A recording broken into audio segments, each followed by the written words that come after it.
The communication console lit up with laughter. It echoed through the docking control room of Terminus Gateway Station, bouncing off metal walls and mixing with the chatter of a dozen different alien species. On the main viewing screen, a human ship drifted into view requesting permission to dock, too. The vessel looked like it had been assembled from spare parts found in 3 different junkyards. Its hull plates didn't match. Some were dark gray, others a faded blue, and a few showed the burnt orange of rust prevention coating. Welding marks crisscrossed the exterior like scars. One engine appeared to be slightly larger than the other. The whole ship seemed to tilt awkwardly as it moved. Thexalor, the station's traffic controller, pressed his crystalline fingers together. His species, the Zenthari, prided themselves on perfection. Their ships gleamed like polished diamonds. This human vessel offended his sense of order. "Control to human vessel," he said, his voice dripping with amusement. "Are you certain that ship is flight-worthy? It appears to be held together with, how do you humans say it, duct tape and prayers?" More laughter erupted from the control room. A Kelon operator, her tentacles quivering with mirth, zoomed in on a section of the hull where repair patches overlapped repair patches. "Look at that," she chittered. "I've seen meteor damage with better structural integrity." On the audio channel, a calm female voice responded. "This is Captain Elena Vasquez of the Terran vessel Defiance Hope. We are fully operational and request standard docking clearance at Bay 7. Thexler shared a look with his colleagues. Humans had only joined the galactic community 80 years ago. They were still newcomers, still learning. Their technology lagged behind every other species by centuries. It showed in their ships. "Defiance Hope," Thexler replied, unable to keep the mockery from his voice. "Perhaps you should have named it Defiance Last Hope, or better yet, Barely Hope." The control room erupted in laughter again. Even the normally serious Tellurian observer cracked what might have been a smile on his ancient, wrinkled face. At that moment, a massive Zenthari warship glided past the human vessel. The contrast was shocking. The warship was 3 times the size, its hull a seamless surface of silver and blue that seemed to glow with internal light. Weapons arrays bristled along its flanks. Shield generators hummed with barely contained power. The warship's captain opened a channel. "Human vessel, you are blocking the approach vector for a superior craft. Move aside immediately."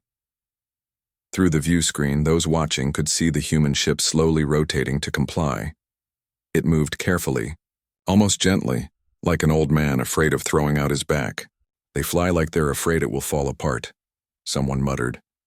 "Because it probably will," another voice answered. Captain Vasquez's voice came through again, still calm, still professional. "Moving to alternate approach vector. We'll be clear in 30 seconds. Thexler leaned back in his chair. He had been doing this job for 15 cycles, and human ships never failed to amuse him. They were always cobbled together, always outdated, always struggling to keep up with modern galactic standards. The humans themselves seemed nice enough, hard-working and earnest, but their engineering was primitive at best. "Wait," the Cullen operator said, her tentacles suddenly still. "I'm getting something strange on the deep scan." "Strange how?" Thexler asked. "The computer is having trouble getting a clear reading. The hull density keeps fluctuating." Thexler waved a dismissive hand. "Their ships are probably full of pockets of empty space, poor construction techniques. Run a standard safety scan and clear them for docking."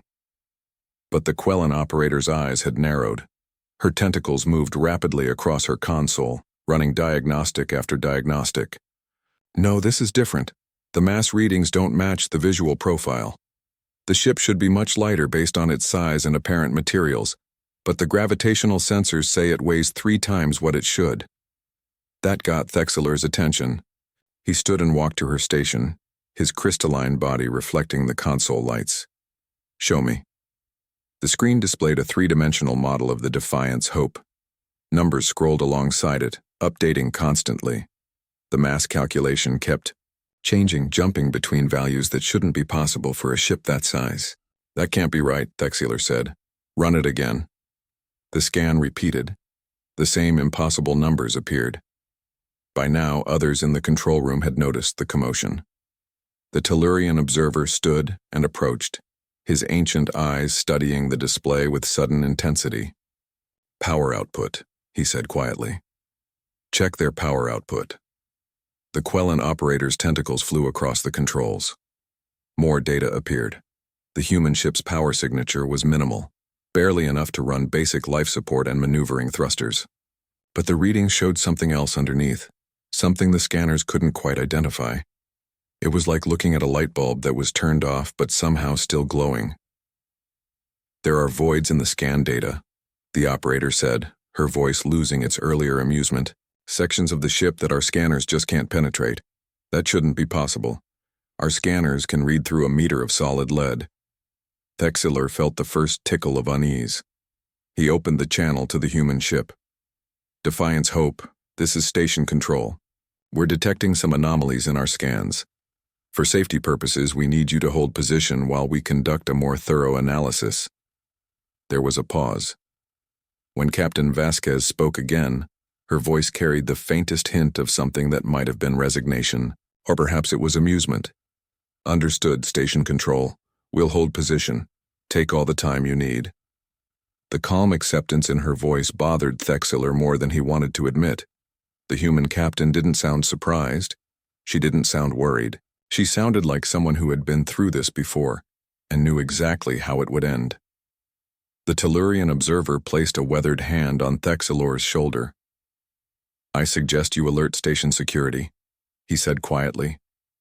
"And perhaps you should stop laughing at the humans. I have a feeling we're about to learn why we shouldn't." The secure conference room in Terminus Gateway Station's diplomatic quarter was designed for difficult conversations. Soundproof walls, privacy shields, comfortable seating for multiple species. But comfort was the last thing on anyone's mind as Captain Elena Vasquez stood before a hastily assembled group of senior station officials. She looked tired. More than tired. She looked like someone who had carried a terrible weight for far too long. Her uniform was clean but worn. Her face showed lines that seemed too deep for her age, but her eyes were clear and direct as she faced them. Counselor Vexra sat at the head of the table. Beside him sat Thexler, the Catharn warrior whose name was Corell, and 3 other station officials. All of them waited for Elena to explain the impossible readings from her ship. Elena took a breath and began. "How much do you know about Earth's sun?" The question caught them off guard. Vexra frowned. "It is a G-type main sequence star, approximately 4.5 billion years old. Stable. It should remain in its current state for several billion more years. Standard stellar classification." "That's what we thought too," Elena said. "That's what all the projections said when we first joined the galactic community. We had time, billions of years to develop, to grow, to become a proper member of the galactic society." She paused. "We were wrong." She pulled out a data tablet and placed it on the table. Holographic projections sprang to life, showing complex stellar models and mathematical calculations. 20 years ago, our scientists noticed something. Small variations in solar output, fluctuations in the magnetic field. At first, we thought it was normal stellar activity, but the variations increased. We brought in experts from other species. The Tellurians were kind enough to send advisors. Vexra nodded slowly. He remembered that request. It had seemed routine at the time. The conclusion was unanimous, Elena continued. Our sun is destabilizing. We don't know why. The best theory is that something in its formation created an instability that's only now becoming critical. In 200 years, maybe less, Earth will be uninhabitable. In 300 years, our entire solar system will be a death zone. The room remained silent. Corell spoke first. "You are facing extinction." "Yes," Elena's voice was flat. "Our entire species. Everything we've ever built. Every person we've ever known. Gone. Unless we can evacuate." Thexler found his voice. "But surely the Council offered assistance. Evacuation protocols exist for exactly this situation." Elena laughed, but there was no humor in it. "We asked. We filed formal requests. We provided all the data. We showed them the projections. We begged." She looked directly at Vexra. "Do you know what the Council told us?" Vexra's ancient face showed pain. He knew. He had been there for those discussions. "They told us we were too new," Elena said. "Too untested. They said that full evacuation support would cost too much. They said humanity needed to earn its place in the galactic community first. They gave us an estimate of how long that would take. 400 years.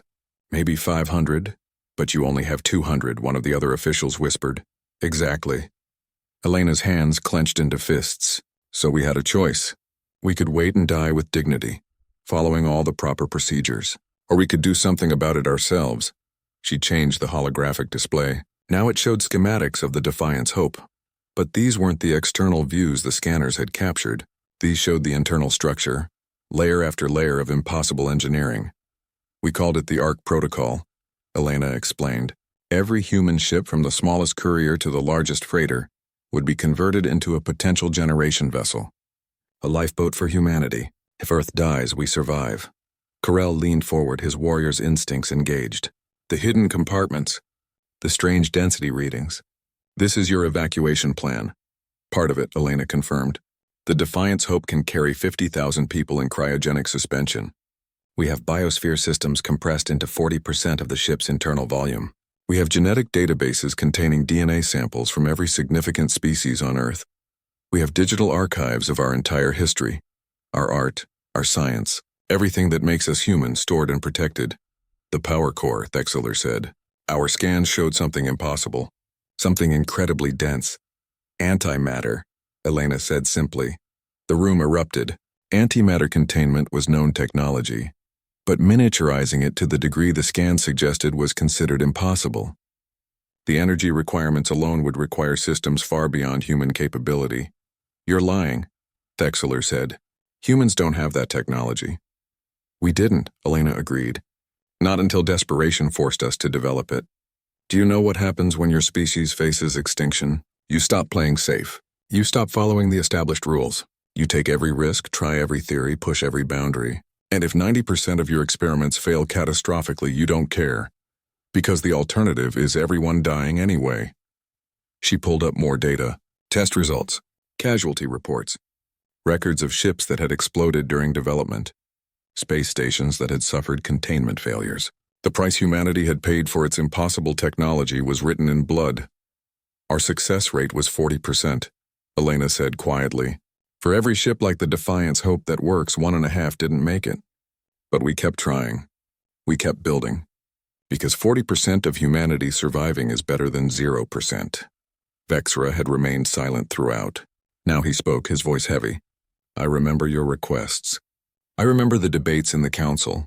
Some of us argued for helping you, but the majority decided that resources were limited and humanity was too new, too unknown. They said that in the long term it was better to focus on established species. He looked at Elena with something like shame. We made the practical choice. We chose stability over compassion. You chose to let us die, Elena corrected. But we chose not to. She changed the display one final time. Now it showed a star map.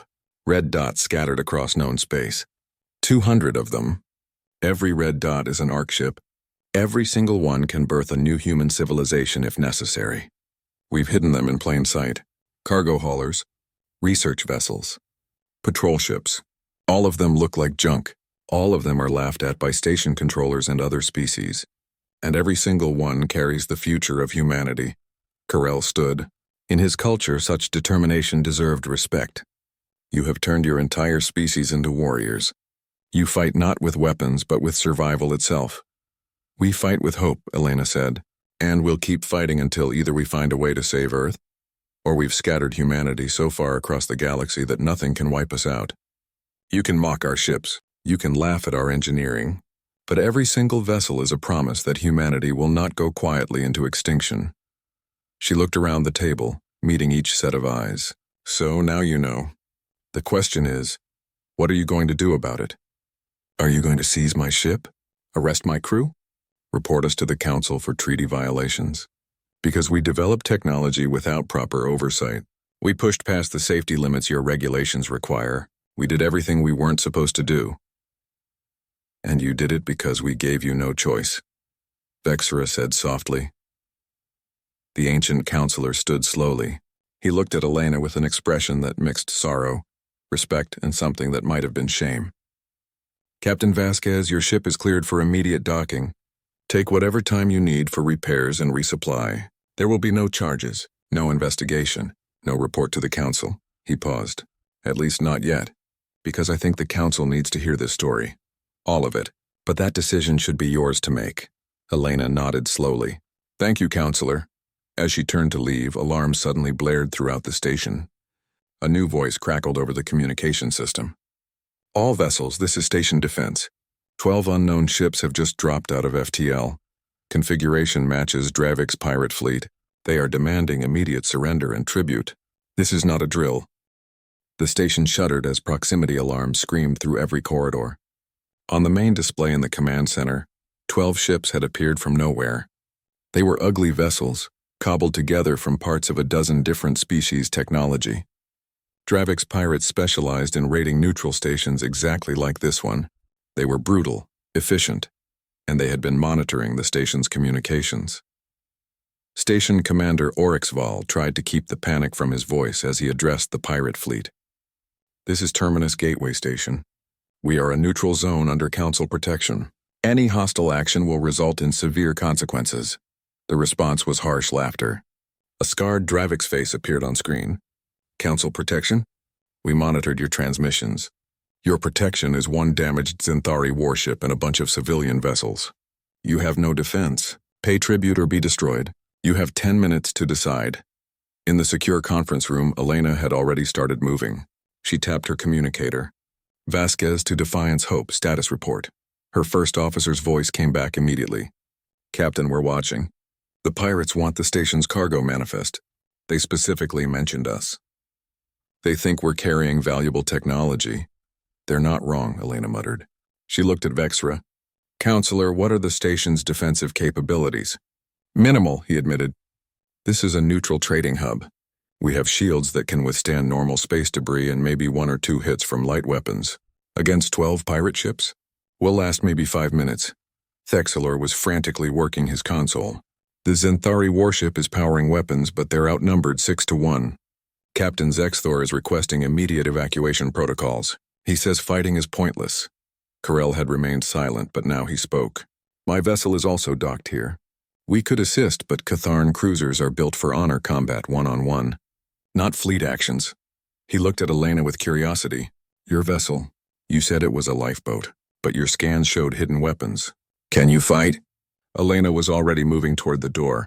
We can, but we've never done it in front of witnesses before. If I do this, everyone will see what human ships can really do. Better than everyone dying, Vexra said. Elena tapped her communicator again. All crew, this is the captain. Initiate protocol desperate measure. Unlock all weapon systems. Prepare for combat deployment. We're about to stop pretending. She ran toward the docking bay where her ship waited. Behind her, she could hear the station commander attempting to negotiate with the pirates, buying precious seconds. Around her, civilian ships were frantically trying to undock and flee, but the pirates had positioned themselves to block escape routes. On board the Defiance Hope, the crew moved with practiced precision. They had drilled for this scenario 100 times, hoping they would never need to use it. In the engine room, Chief Engineer Marcus Chen initiated the startup sequence for systems that had been dormant during their approach. Antimatter core coming online, he reported. Power output climbing. We'll be at combat capacity in 90 seconds. Lieutenant Kenji Yamamoto, the weapons officer, watched his board come alive. Weapon systems unlocking. Railguns charging. Point defense systems active. Directed energy weapons will be ready in 60 seconds. On the bridge, First Officer Sarah Okonkwo settled into the captain's chair and opened shipwide communications. All hands secure for combat maneuvers. Medical teams stand by. Damage control parties to ready stations. This is not a drill. We are going to show these pirates why you don't threaten humans. The Dravik's pirate commander was growing impatient. Your time is running out. We want the human ship. Hand it over and we'll let the rest of you live. Resist and we destroy everything. On his tactical display, the human vessel was moving. It had detached from its docking clamp and was slowly turning toward the pirate fleet. The pirate commander laughed. Look, the little humans think they're going to fight. 1 ship against 12. This will be entertaining. His laughter died as the human ship changed. Exterior panels began falling away like a snake shedding skin. Underneath, the ship was nothing like what had been visible before. The mismatched hull plates dropped into space, revealing a dark, seamless surface underneath. The surface seemed to absorb light rather than reflect it. Hidden ports opened along the flanks. Weapon systems emerged, far more numerous than the basic armaments the scanners had detected. The ship's ungainly appearance vanished, replaced by predatory sleekness. "What is that?" the pirate commander demanded. "That's not the same ship." But it was. The Defiant's Hope had simply stopped hiding. Captain Elena Vasquez burst onto her bridge, taking the command chair in one smooth motion. "Status. All systems green," Sarah reported. "Power core at 90% and climbing. Weapons ready. Shields at maximum. Armor deployed." Elena studied her tactical display. 12 pirate ships against one human vessel. The numbers looked bad, but numbers didn't tell the whole story. "Open a channel to the pirates," she ordered. The Dravik's commander's face appeared, his confidence shaken but still present. "Humans, surrender now or die." "Counteroffer," Elena said calmly. "Leave immediately or discover why Earth is still inhabited despite being told we'd be extinct by now." "We don't surrender. We don't back down. And we really don't like bullies," the pirate commander snarled. "Kill them." 3 pirate ships opened fire simultaneously. Plasma bolts and missile salvos streaked toward the Defiant's Hope. On the station, observers held their breath. On the Catharn cruiser, War Master Carell leaned forward, fascinated. The human ship didn't dodge. It didn't need to. The attacks hit the Defiant's Hope's shields and armor and simply dissipated. The compressed matter armor, impossible by galactic standards, absorbed energy that should have punched through any normal ship's defenses. "Their weapons are ineffective," Sarah reported. "Minimal shield drain. Armor holding at 100%. Return fire," Elena ordered. "Disable their engines. I want them alive if possible." What happened next would be analyzed by military strategists for years afterward. The Defiant's Hope moved with a speed and agility that should have been impossible for a ship its size. It accelerated at angles that would have turned most species' internal organs to jelly. The human crew endured gravitational forces that would have killed Zenthari or Draviks or most other galactic species. They had trained for it. They had pushed their bodies to the limit and then pushed further. The railguns fired first. They weren't energy weapons or plasma cannons. They were chemical propellant systems, primitive by galactic standards. But they fired projectiles at a significant fraction of light speed. The kinetic energy was devastating. The first pirate ship took 3 hits to its engine section and went dark, drifting helplessly. The pirates tried to scatter, but the human ship was already among them. It used the pirates' own formations against them, positioning itself so they couldn't fire without hitting each other. The directed energy weapons came online, precise cutting beams that sliced through shield generators and weapon systems with surgical accuracy. "They're not trying to destroy us," one pirate screamed over the open channel. "They're taking us apart piece by piece." A second ship went dark, then a third. The human vessel moved through the pirate formation like a dancer. Each movement calculated, each shot placed with precision. The crew endured forces that made their bones ache and their vision blur, but they held their positions. On the station, everyone watched in stunned silence. The Zenthari captain, who had been preparing to flee, found himself unable to look away. Carell, the Catharn warrior, felt something he rarely experienced: awe. "Counselor," Thexalor whispered, "they're not just fighting. They're dominating." The battle lasted 8 minutes. 8 minutes for one human ship to disable or destroy 9 pirate vessels.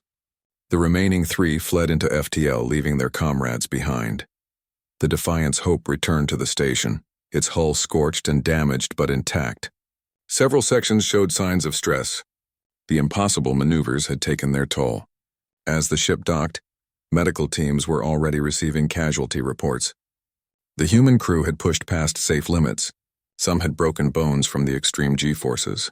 Others had internal bleeding. But they had won. Elena sat in her command chair, breathing hard. "Damage report. Hull integrity at 70%. Armor needs replacing. 2 crew members seriously injured. 15 with minor injuries. We pushed the inertial dampeners past their safe limits. They'll need complete overhaul." Sarah paused. "But we're alive. And so is the station." Through the view screen, Elena could see ships all across the station turning to look at them. The secret was out. Humanity's hidden strength had been revealed. Her communicator chimed. It was Counselor Vexra. "Captain Vasquez, The Galactic Council has been monitoring the situation. They have requested your immediate presence at Centralis Prime. It seems they have questions about your ship's capabilities, and about what other secrets humanity might be hiding. Elena closed her eyes. She had known this moment would come eventually. Tell them I'll be there within the week. But, Counselor, we're done hiding, and we're done apologizing for surviving. The Grand Council chamber on Centralis Prime was designed to impress and intimidate. The ceiling stretched upward into darkness, creating the illusion of infinite space. 7 massive seats arranged in a semicircle dominated the room, each crafted for a different elder species. Holographic displays floated in the air, showing documents, star charts, and evidence. Thousands could observe the proceedings through live feeds broadcast across the galaxy. Captain Elena Vasquez stood alone in the center of the chamber floor. She wore her dress uniform, clean and pressed, but the exhaustion of the past 3 weeks showed on her face. The journey to Centralis Prime had been long. The waiting had been longer. Now the moment had arrived. The 7 council members sat in judgment. Counselor Vexra occupied the Tellurian seat, his ancient face unreadable. The other 6 represented the most powerful species in the known galaxy. Their expressions ranged from curiosity to outright hostility. The Zinthari representative, Counselor Thexal, spoke first. His crystalline form glowed with barely contained anger. Captain Vasquez, you and your species stand accused of multiple violations of Galactic Treaty. You have developed prohibited technologies without council oversight. You have concealed military capabilities. You have endangered a neutral station through your reckless actions. How do you plead? Elena took a breath. I don't deny any of those charges, Counselor. We did develop technologies without oversight. We did conceal capabilities. And yes, our actions at Terminus Gateway could be considered reckless. She paused. But before you pass judgment, I have a question for this council. Thexal's form flickered with irritation. You are not here to ask questions. You are here to answer them. Nevertheless, Elena continued, her voice steady. I need to know. What would you do to save your children? Silence fell across the chamber. The question hung in the air, simple but devastating. Elena continued.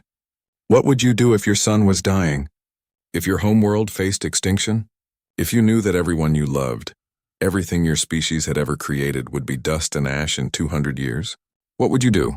She pulled out a datapad and transmitted files to the council's displays. Star charts appeared, stellar models, projections of Earth's sun in 50 years, 100 years, 200 years. The decay was undeniable. We came to you, Elena said. 20 years ago, we brought our best scientists. We showed you the data. We asked for help. We didn't demand special treatment. We just asked for what any species would ask for when facing extinction. A chance to survive. Vexra spoke quietly, and we denied that request. You did more than deny it, Elena said, and now anger crept into her voice. You told us we were too new, too unproven. You said helping humanity evacuate would be too expensive. You said we needed to earn our place first. You gave us a timeline. 400 years minimum before we would be considered worthy of the resources needed for full evacuation support. She looked at each council member in turn. We have 200 years. Maybe less. You sentenced us to extinction through bureaucracy. Thexal shifted uncomfortably. The council must allocate resources efficiently. We cannot help every species that faces difficulty. Difficulty? Elena's voice rose. This isn't a crop failure or a political dispute. This is extinction. The complete annihilation of our species. And you called it difficulty. Another council member spoke. This was Corval, a Methinian whose species valued cold logic above all else. The decision was practical. Resources are finite. Established species with proven records received priority. Humanity was unknown. The risk was too high. So you left us to die, Elena said flatly. We left you to solve your own problems, Corval replied. If humanity was truly worthy of galactic membership, you would find a way. If not, then natural selection would take its course. Natural selection? Elena laughed bitterly. You turned our extinction into a test, and you passed, a new voice said. All eyes turned to the largest seat in the chamber. The speaker was Archon Overseer Talmor, oldest of the council members. His species, the Archons, had been part of galactic society for over 10,000 years. He rarely spoke, but when he did, others listened. You were given an impossible situation, Talmor continued, his voice deep and resonant. You were told to wait for help that would come too late. Most species would have accepted their fate. They would have despaired. They would have spent their final years in decline. But humans, you chose defiance. He gestured at the displays showing schematics of the Defiance, Hope, and the other ARC ships. You developed technologies that we said were impossible. You took risks that we said were insane. You pushed past every limitation we set, and you did it because you had no choice. Desperation drove you beyond what careful planning ever could, Thexel interrupted. But they violated treaties. They developed weapons without oversight. They created technologies that are specifically prohibited because of the dangers involved. They did, Talmor agreed. But who drove them to it? If someone is drowning and the lifeguards refuse to help, can you blame them for building their own raft even if that raft breaks every safety regulation? At that moment, the chamber doors opened. War Master Corell of the Catharn strode in, his scarred face set in determination. Behind him came representatives from a dozen other species. Some were civilians from Terminus Gateway. Others were merchants whose ships had been saved when the Defiance Hope fought off the pirates. Counselors, Corell said, his voice carrying through the chamber. I claim the right to speak on behalf of this human. Vexra nodded. The right is granted. Corell stood beside Elena. I have fought wars across 20 star systems. I have faced enemies with superior numbers, superior weapons, superior technology, but I have never seen anything like what the humans did at Terminus Gateway. 1 ship against 12. They should have died. Instead, they won. Not through superior firepower, but through superior will. He turned to face the council directly. My species values honor above all else. We test young warriors to see if they are worthy. We give them impossible challenges. And when they succeed, we welcome them with respect. The humans faced an impossible challenge. They succeeded. By Catharn law, they deserve our respect and our aid. One of the Terminus civilians stepped forward. She was a Quellan merchant whose ship had been caught in the pirate attack. The humans saved my life. They saved 300 civilians who were trapped on that station. They could have fled. Their ship was fast enough, but they stayed and fought. That deserves recognition. More voices joined in. One by one, witnesses spoke. Some told of human traders who had dealt fairly with them. Others mentioned human scientists who had shared research freely. A Tellurian professor talked about human students who asked questions no one had thought to ask before. Thexel tried to regain control. This is not relevant to the charges. The humans violated treaty. The law is clear. Then change the law, Elena said quietly. The chamber fell silent. Change the law, she repeated, louder this time, because we're not the only species that will face something like this. Stars die, planets become uninhabitable, disasters happen. And if the only option is to wait politely for help that comes too late, then your treaties are sentences of death. She pulled up more data. We've been monitoring galactic communications. In the past 20 years, 7 species have filed emergency requests for major assistance. 6 of those requests were denied due to resource limitations or priority rankings. How many of those species are facing slow extinctions because the Council decided they weren't worthy of help? Vexra closed his eyes. He knew the answer. They all did. Talmor stood slowly. When the Archon Overseer stood, it meant a decision of great importance was coming. I have lived for 3,000 years, he said. I have seen species rise and fall. I have seen the Council make wise decisions and foolish ones, and I have seen us forget something important. He looked at Elena with what might have been respect. Every elder species in this chamber faced extinction at some point in our history. Every single one. The Archons nearly died when our star cluster was invaded. The Zenthari faced a plague that killed 90% of our population. The Tellurians survived 3 separate extinction events, but we all had one thing in common. We had help. Other species reached down and pulled us up when we were drowning. He turned to his fellow council members. Humanity asked for that same help. We refused. We told them to prove themselves first. And they did prove themselves, but not in the way we expected. They proved that they would survive no matter what. They proved that they could do the impossible when necessary. They proved that human determination is a force of nature. Talmor raised his hand. I propose we do 3 things. First, dismiss all charges against Captain Vasquez and humanity. Second, issue a formal apology for our failure to provide reasonable assistance. Third, create the necessity exemption to our treaties. Any species facing confirmed extinction-level events will receive emergency status and immediate aid, regardless of their membership tenure or political standing. That will cost enormous resources, Korval protested. Then we pay the cost, Talmor said firmly. The alternative is to admit that our galactic community only helps those who are already strong, that our treaties protect the powerful and abandon the weak. Is that who we want to be? The vote was called. It took 3 hours of debate. In the end, 5 council members voted in favor. Only 2 opposed. The motion carried. Thexal, despite his earlier hostility, cast the deciding vote in favor. I still believe the humans were reckless, he said, but I cannot deny they were driven to it by our failure. Let us not make that mistake again. Elena felt her legs go weak. Sarah, who had been allowed to attend as her second, caught her arm. We did it, Sarah whispered. We actually did it. Vexra approached them after the formal proceedings ended. Captain Vasquez, I must apologize personally. I was part of the council that denied your requests 20 years ago. I believed we were making the practical choice. I did not consider that we were making the cruel choice. Elena shook her head.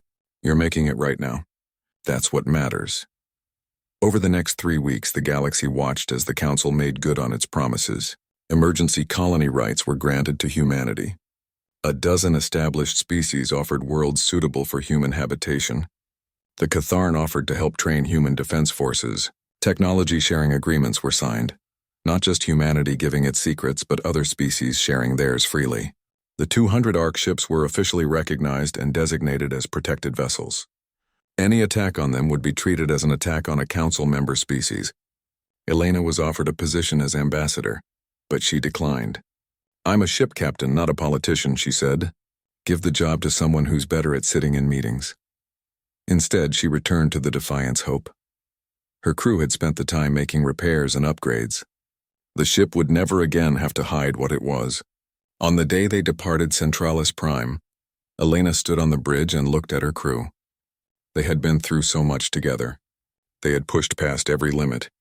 They had defied the impossible. All hands, she said over the ship-wide comm. Set course for Earth. Let's go home and tell everyone the good news. We're not alone anymore. We have allies. We have support. We have a future. As the ship jumped to FTL, Sarah looked at the captain. You think this changes things? Really changes them? Elena smiled. I think we proved that humanity doesn't quit. We proved that desperation plus determination equals innovation. We proved that when the galaxy says something is impossible, humans find a way anyway. She paused. And we proved that hope is worth fighting for. 50 years later, human ARC ship technology had been adapted by a dozen species. The compressed matter armor had saved countless lives. The miniaturized antimatter cores were used in emergency vessels across the galaxy. The techniques humanity developed out of desperation had become standard practice for disaster preparedness. The Defiance Hope sat in a museum on Centralis Prime, preserved as a reminder. A plaque beside it read, They mocked this ship. They laughed at its appearance. They called it a wreck. But when the galaxy needed saving, this wreck taught us all what determination looks like. Built with hope. Defended with courage, a testament to the species that refused to accept extinction. And somewhere in the galaxy, 200 more ships like it continued to fly, no longer hiding what they were. Each one carried the future. Each one carried the promise that humanity would endure. Each one carried hope.